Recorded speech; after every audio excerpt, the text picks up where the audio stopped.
Bhasha Mukherjee is the reigning Miss England. She is also a junior NHS doctor who has put her crown on hold to treat COVID-19 patients from the front line. Miss England 2019, Bhasha Mukherjee. With 2 different medical degrees, an IQ of 146 and fluency in 5 languages, she personifies beauty with brain. I spoke to Miss England Bhasha Mukherjee up close and personal. Welcome friends, this is Arundhati and you are watching Indian Bengalis in UK talk show series in conversation.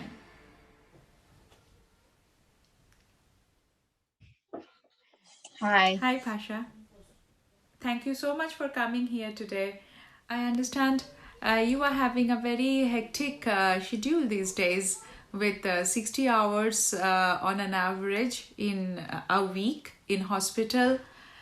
And also along with that, your Instagram endorsements, you have your own YouTube channel, Dr. Bhasha Mukherjee. And yet, you have taken this time out for all of us here in Indian Bengalis in UK. Thank you so much. It's okay. Thank you. So last year when I worked with you in a fashion show, I remember you used to come to the set and mingle with all of us, the entire cast and crew, like we were college buddies.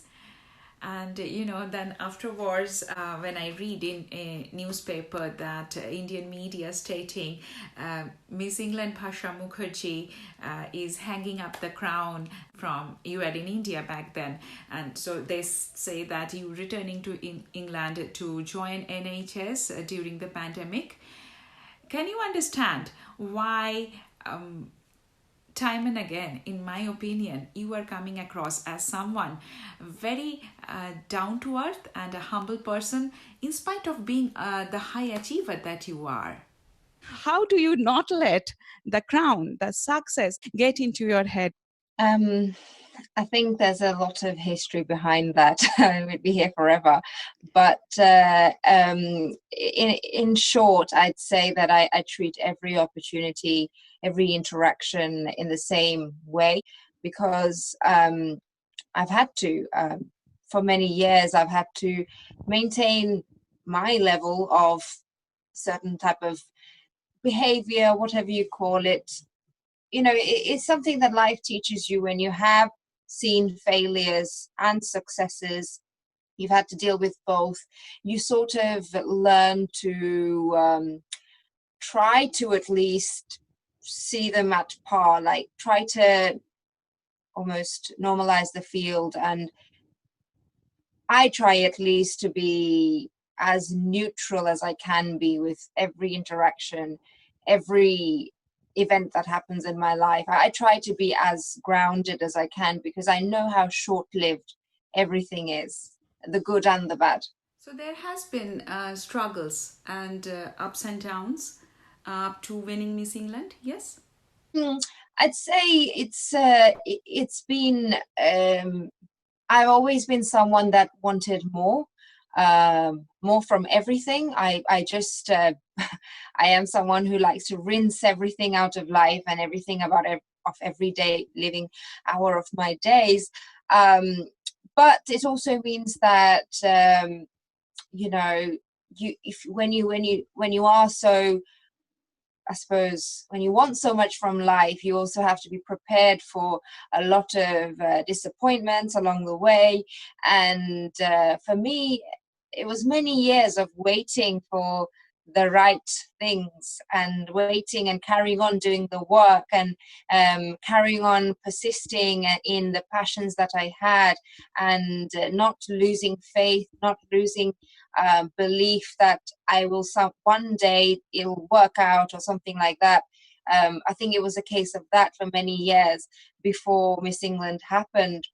Before Miss England, has there been other beauty pageants that you couldn't win or you couldn't appear altogether because of study pressure and all that? How has the journey been? Both, actually. No pageants as big as Miss England, but it's never not necessarily the same type of struggles as Miss England, let's say. It's been little stuff and lots of stuff. And because I don't know if you know, I've been a model since I was 16, 17. And that was a career path that I had to make of myself completely independently. It didn't matter what I was studying as a degree or any of that stuff. You have to make your own mark. And there is a market for most sort of like being an Indian Bengali, I felt that I didn't really belong anywhere. My features and how I was accepted into the industry, there was a lot of sort of struggle period, let's just say. Many years of trying despite lots of disappointments, failures, and that sort of stuff. I don't regret it at all, because I think I learned a lot from the whole experience. And I've done all sorts of work. Running up to Miss England, I felt that I'd seen a lot of life already, actually.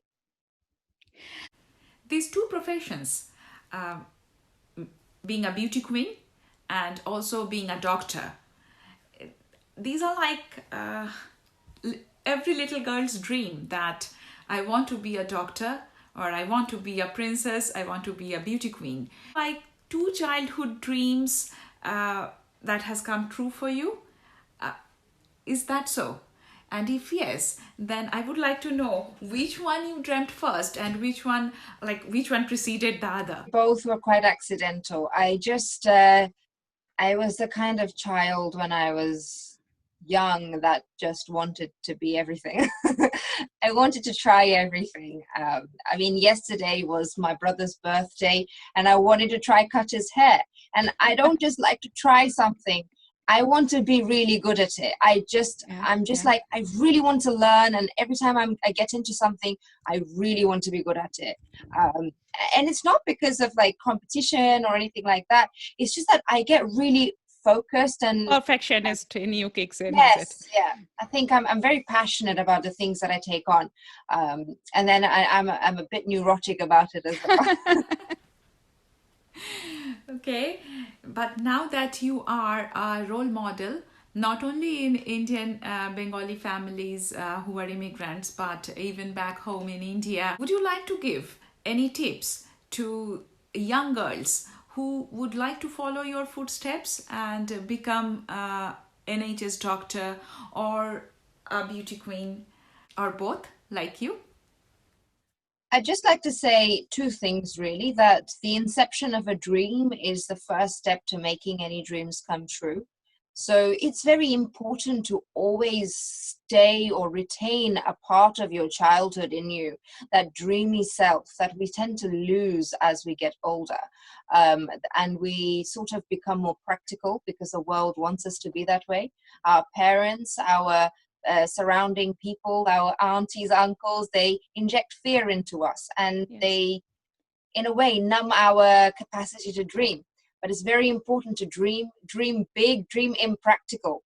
Absolutely do it. But then be prepared to work your socks off for it. Be prepared to literally go down to hell and back for what you believe in, and love it. Love your dream enough to want to do that.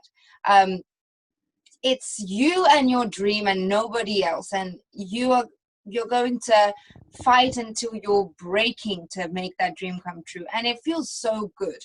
You will not thank or blame anybody else when you live in that world, like that little bubble of what you want from life. And I'm not telling people to become neurotics or anything like that. Absolutely, it's important to have a balance and balance your dream with other things in your life, but don't lose sight of your dream. And many of us do, and it's very easy to.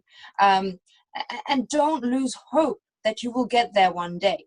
Because I do think of life as cumulative, and everything adds up. All the failures, all the disappointments, everything adds up. And if you're already on your path, it doesn't matter how long it takes you to get to your destination, you will get there one day. So you have to have that belief in what you believe in. And it all goes on to make who you are, isn't it? Absolutely. Yeah. So growing up for you, you came to England when you were 9 years old? And your family, you have mentioned before, I was just watching your vlogs, that you were back home from a very spiritual family, and then you came here when you were 9-year-old. How has growing up for you been as a teenager, as a preteen? I am asking you in regards to the cultural differences, the night outs, before that sleepovers, datings. So how was it, peer pressure and family pressure? How was it for you? And also that you started modeling so early. I think I've had my own moral compass more than having my parents dictate it for me too much. Okay. There have been rules at home, but they've always been quite fluid in terms of household rules. I mean, Bengali families, I'm sure they're quite, open-minded, Yes, and yes. I'm very lucky to have been born In in such. comparison to many other families, yes, we Bengalis, we can be the intellectual sorts that way, yeah. Yes. And given the fact that I had the early influence of spiritualism and religion in my life, and my love for science, I think I sort of got pulled away from the culture and the religion and spiritualism at the right age, and then be introduced to the Western world in the right age for me to make up my own mind about how I really feel about things. And I feel that because I had the influence of both, I now draw inferences and draw references from both science and from religion, and I use it in a very practical sense from day-to-day life, to make day-to-day practical decisions. I don't drink, I don't go out on night outs or partying, but are they for religious reasons? No, it's for very practical reasons, which absolutely have a religion also asks you to do that. Spiritualism also dictates for you to be disciplined in life. There's absolute scientific reasons for why I've made the choices that I do in my life. And even in the field of dating and stuff, I'm not conservative, but I've always been practical and made decisions based on, like, I'm not going to rebel and like, oh yes, I'm going to go sleep around with 50 guys just to like retaliate against my parents, retaliate against my culture. No, I've made up my own mind about things. Like, yes, it's okay to flirt, go out, but I've always seen it as that, there's actual scientific reasons why certain lifestyles are propagated in spiritualism, religion, and science even. I mean, if you go to see a doctor, your doctor will tell you not to have multiple sexual partners without protection. Your doctor will tell you. So you see, it's about having that balance and understanding that you're not, when you try to rebel or retaliate against somebody or something else, if you're only doing it from that perspective, then you're not making a practical, well-informed choice. And for me, it's always been about making informed choice for myself. I am the center of my decisions at the end of the day. It doesn't matter who else is dictating what in my life. I'm not going to allow that to influence what decisions I make for myself. And at the end of the day, how it impacts me is what matters to me the most. So that's how I have sort of tried to make most decisions in my life throughout teens and preteens. Wow, you seem to be a very sorted and very, very composed person. Clearly, your very high IQ plays a part, but I think, please tell me, how do you take care of the mental health? And especially now that so you are having this very hectic schedule, and how do you find your chi? Physical health, of course, but what do you do? Yoga, jogging, or meditation? What is it? At the moment, I'm struggling to have any kind of routine, much like everybody else. So, I'd like to just put that out there, that I'm as bad as anybody else out there. I'm not this perfect person with everything sorted at all. I can talk the talk. I'm not sure how good I walk the walk. For me, I've tried to always be balanced as much as I can be.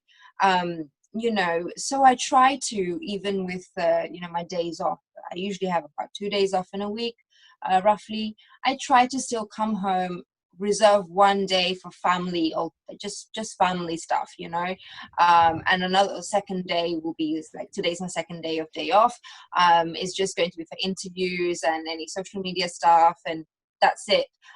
So just maintaining that balance, not always thinking very rigidly. I have done that in past as well, about fitness or dieting, but just having that, okay, I've gone a bit overboard today with eating too much junk, I'm going to have an off day today.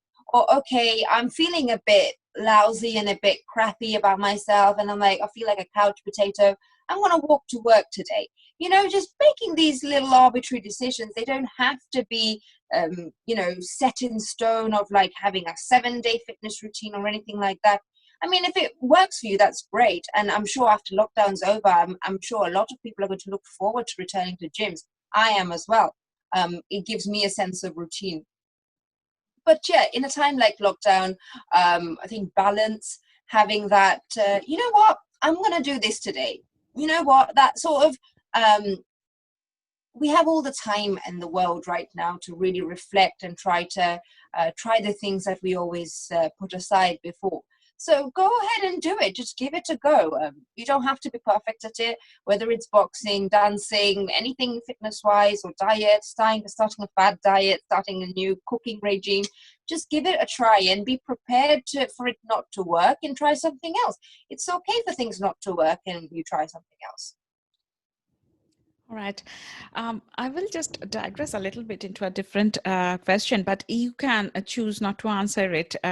When I was actually reading a few of your interviews I was going through, one thing that popped in my head is you have mentioned in several places that you chose not to take part in the swimwear round in Miss England contest. I wanted to know why, because you just mentioned that you are not a prejudiced person as such, but you make all your decisions based on practicality of it. So why Yes. did you? As a practical reason for it, absolutely. I knew that a lot of people, they drove down to the nearest beach and took some nice pictures, and I didn't have a beach near me.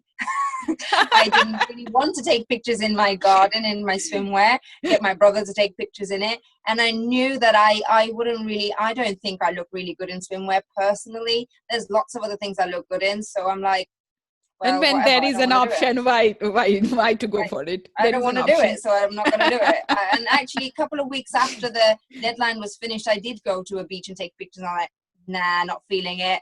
And I just didn't do it. And I was like, you know what? I had no expectations from the competition. I wasn't like, oh my God, I have to submit it, because if I don't, then da-da-da-da. That's super cool. That's a very bindas attitude, really.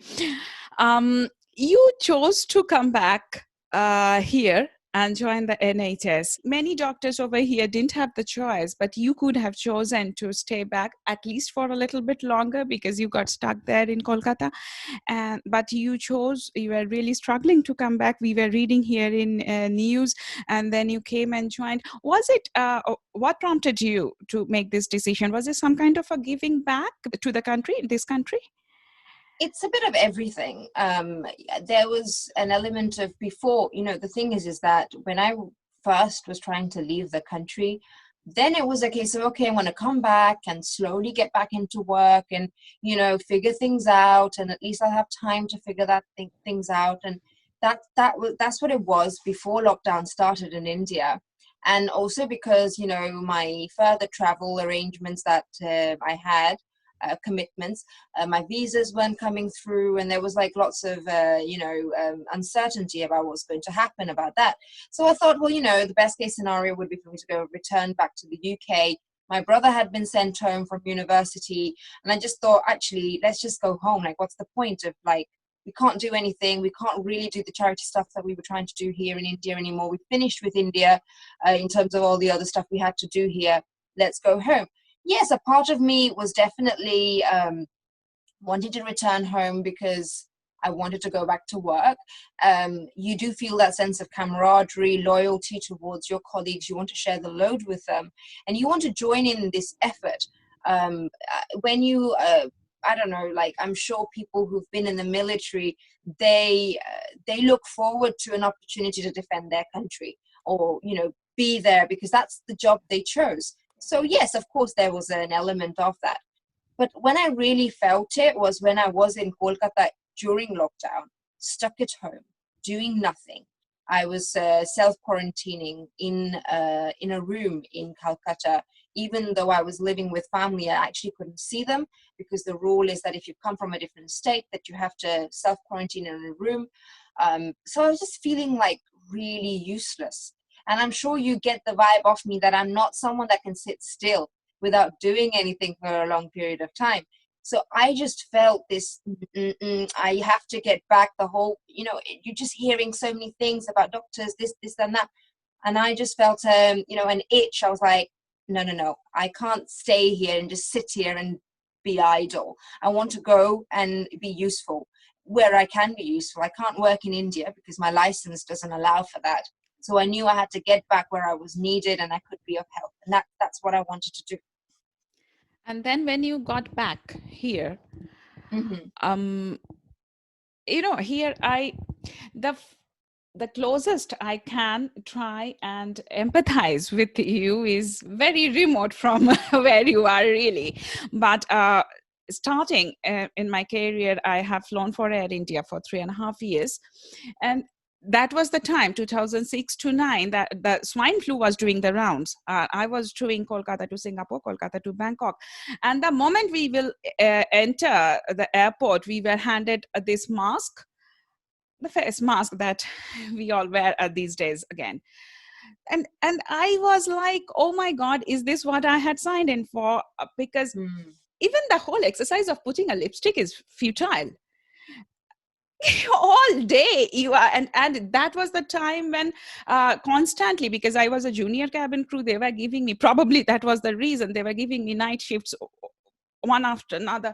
But we used to have 22 hours rest period in between 2 night shifts, which you don't have the luxury. Perhaps you are doing every night, isn't it?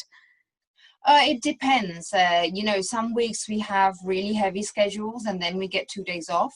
And then, it really depends. It's sort of, it depends on staffing and stuff like that. But recently, the doctors, we've been trying to put our foot down and ask for more rest because it's just, I'm still recovering from my night shift 2 days ago. Can't sleep till 3 o'clock, and tomorrow I have to be up at 6 o'clock to go to work. So it really depends in terms of some days are worse than others, I'd say. It's not a case of every day is terrible, I have to admit it. So that's what I was thinking, that how now that you are back, so that ideal thing is not there anymore. And this isn't only about being an NHS doctor and also a beauty queen, but right now with this pandemic situation going on, things have all of a sudden must have gotten very, very real for you. So how are you sustaining, and how are you motivating yourself every day to go back to hospital? Because this is one side of your very glamorous life, and the other, that is a public service, out and out. And how are you staying motivated? I, for one, when I took time off work from the NHS, I missed the place a lot, because for me, throughout my life, I'd always been having a dual life. I'd always been used to it. Going to medical school in the middle of exams, doing shoots, doing this, doing that. That was just my life for so many years. After Miss England happened, I had to, obviously, like, my responsibilities and like duties sort of increased, and also the pressures at work, they were a lot higher as well. To do both at that time when I first won, it was really difficult. So I had to make a choice between one or the other. But it was a very difficult choice because for me, one sustained the other. One fueled the other in terms of gave me the energy to do the other. So during the period of time that I was actually off from work, I missed that so much, that sense of purpose, that sense of gratitude that you have when you're at work, when you're able to see realities face to face of life and death. and pain and suffering, it really grounded me and gave me this inner something, this energy from within, you know. I missed it a lot when I was away from it all, because Miss England life, it's of course there's a lot of charity element to it and everything, but at the core of it all, I still have to look pretty and take pictures with people. You know, I'm not actively doing something physically where I'm actually seeing, I'm doing something and I'm seeing the results straight away. There isn't that element like there is with medicine. So I really missed that.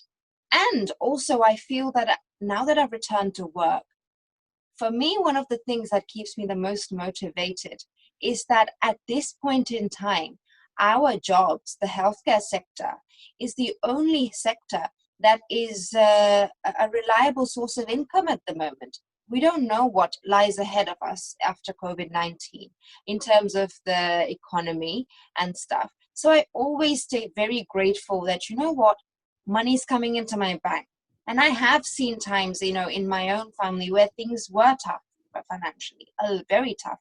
So I'm very grateful about that I have job security. I have a regular job. I can afford things and I'm not having to worry about things like that. So when you really think about the fundamentals of that, I think, and you retain gratitude and you always reflect back to a time when you weren't happy for whatever reason and you missed work or something like that, then I think it gives you that natural motivation.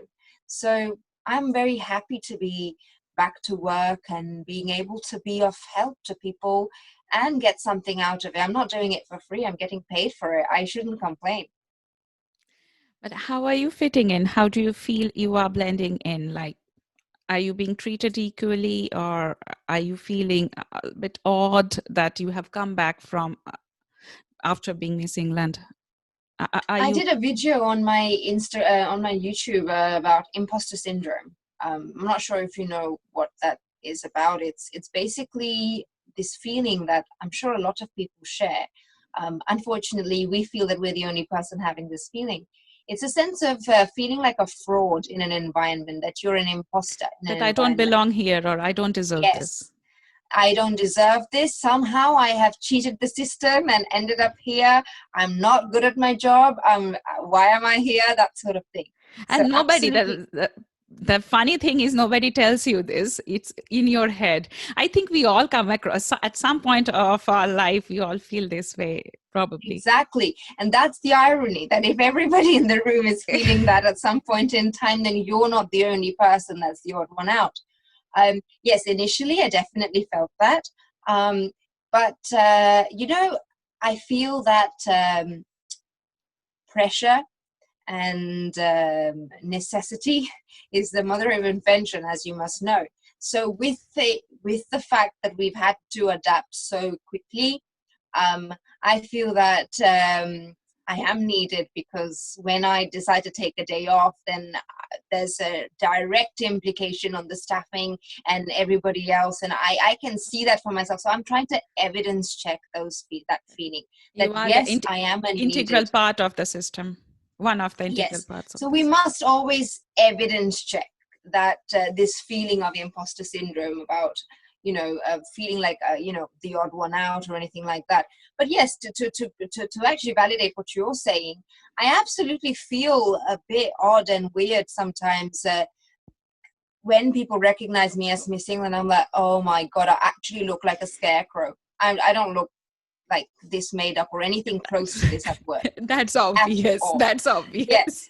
So I feel like, oh my days, don't recognize me on the middle of my night shift when I actually have hair sticking out like this, and I'm like, horrible.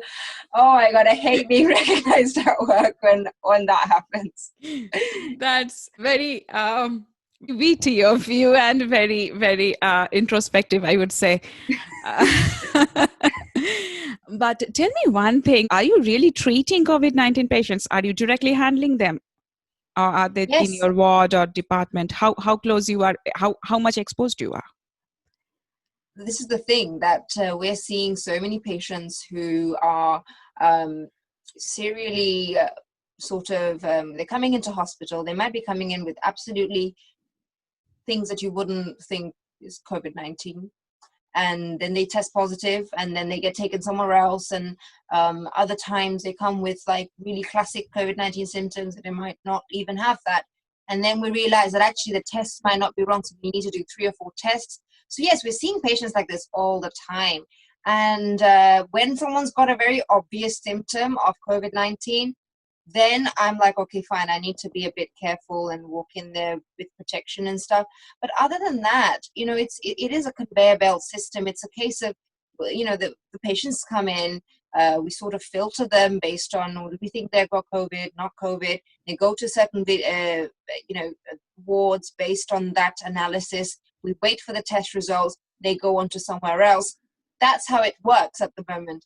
And we're the people that are dealing with this intermediary phase. There's all the doctors are being circulated all the time.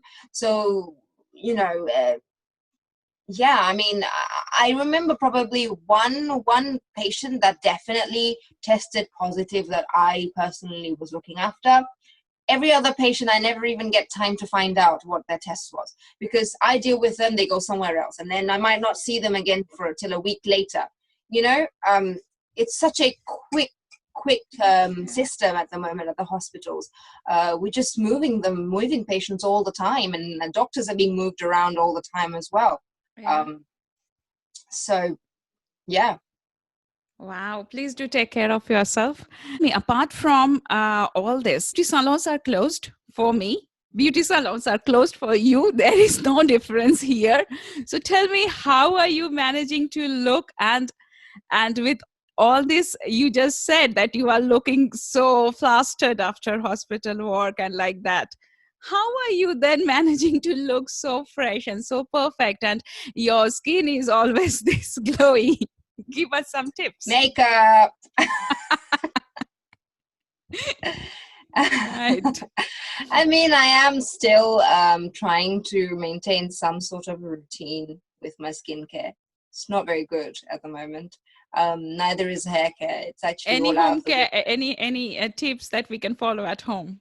Any skincare, hair care tips? I don't know. I don't know how to do that without plugging a product. Oh, okay. But I don't know. I think if I was any good at it, I would tell you. I've been trying to drink more water. I knew and you I would think say this. I have I knew you would say tip. A top tip for actually drinking water more. I haven't got one on me. Get a sippy bottle, one that you can suck on. I drink all the water I can get. I still don't get. My skin never listens to me. I will never get that skin of yours. This is makeup. This is totally makeup. I've done this first thing in the morning to hide everything. Oh. So thank you so much, Bhasha. Thank you for taking this time out for us. Thank you. I hope to see you soon again, at some point. All right. You too. Take care of yourself. You too. Bye. Okay, bye. Well, that was Dr. Bhasha Mukherjee for us, up close and personal. I hope you enjoyed our show. Please let me know how you liked it, and if there is anything at all you would want me to change. If there is anyone that you would like to see in this platform, please message me directly or via IB UK. Do not forget to subscribe to our Indian Bengalis in UK YouTube channel. And if you are watching this show in Facebook, also to like our Indian Bengalis in UK Facebook page. That's all for today. I'll be back next month with another new episode of In Conversation. Till then, stay safe and take care of each other. Bye.